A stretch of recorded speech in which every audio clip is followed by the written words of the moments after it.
So I was going to share with you some of these little journals that I make once in a while. Just kind of like, it's very calming to make these, and I love just the act of using all these different types of media. And I take a bunch of pictures, and I took a lot of pictures on a trip to San Juan Capistrano, and I just kind of wanted to make it a vivid literal memory for me. So these are windows and doorways that I took there. These are some magnifying, slides. One of them got cracked here somehow. This is one of my favorite scriptures. I just kind of like stamped it out here. If anyone hears my voice and opens the door, I will come into him and dine with him and he with me. Revelations 3:20. Words of Jesus. I just love that. And so then here I use all kinds of different, it's like a, what do you call it, modeling paste. And then I just kind of play with it. I put actual flowers in here and, different, again, there's another scripture that I really like. Just make it look really, I wanted each page to kind of look like its own work, a mini kind of art piece. And I do a lot of transfers and things like that. San Juan Capistrano. I like it to look really rough. I've got some birds and butterflies in here.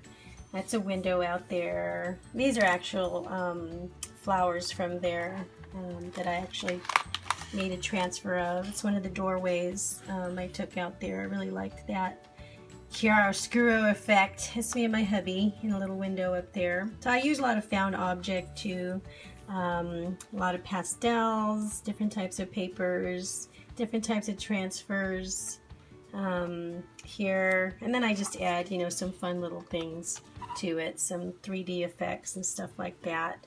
And it's almost nothing is junk because you can always use something for texture or color or, some sort of separation of form. And, I really loved this picture here. I loved it because it had kind of like two different textures there, and then I just added pastel skies to it. And it was full of flowers. They had lots of flowers, mission bells, and the definition of precious and beloved.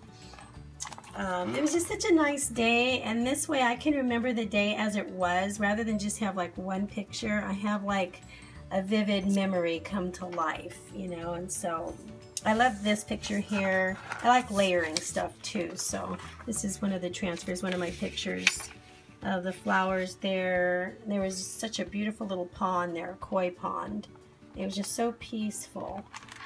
And I remember they had these really large cactus there, and I really loved the shadows that it made on the wall. And so I kind of like, it was just half of the picture, and then I came home and added the rest in. I drew it in. Added a whole bunch of flowers. I actually printed this rose out on muslin material, and then I used pastel on it to work that in. So these are different types of transfers. There's a piece of us hugging right there. That was a neat stairway. So I added in a couple of details that, here the rock is very rough, and I wanted to bring that out in detail here, and as well as adding a little bit more here. And of course, layers of stuff always. Another one of my favorite scriptures, whatever's true, things that are noble, pure, lovely, of good report, praiseworthy, meditate, think on these things. It's always a really good one to remember. I love that. But I loved windows. I did this whole series of windows out there, and I just loved them. So, added a whole bunch of things in. There's a desert tortoise. And that's our son Calvin. He was 16, I think, when we took this trip. And, just worked in a bunch of scratches and stuff. So what I do is I actually start with, and I've got some sandpaper here. I'm actually working on this one book here. So I take a child's book, and, it's just like a cardboard book. This one was my little chick. And I have to take some sandpaper. And the printing on here is clay printing. And so it's not going to keep paint or gesso in anything. So I have to actually sandpaper everything off. And I sandpaper. Sometimes I leave bits of the picture underneath so I can work it into the design. And sometimes I like the colors. I want to use the background color in there somehow. But sometimes I just take it all off and I start from scratch, and then I can build on that. So you can see it's pretty shiny. This is the clay printing that they use to put on, and so this really won't hold anything, and a type of media on top, so I have to really get rid of most of that and scratch it up so that I can put a base on to start with. And then I end up with, you know, something else. And these are just really neat. They're just really nice little visual memories, I guess, visual memory books. So anyway, just thought I would share those with you in case you wanted to make one of your own.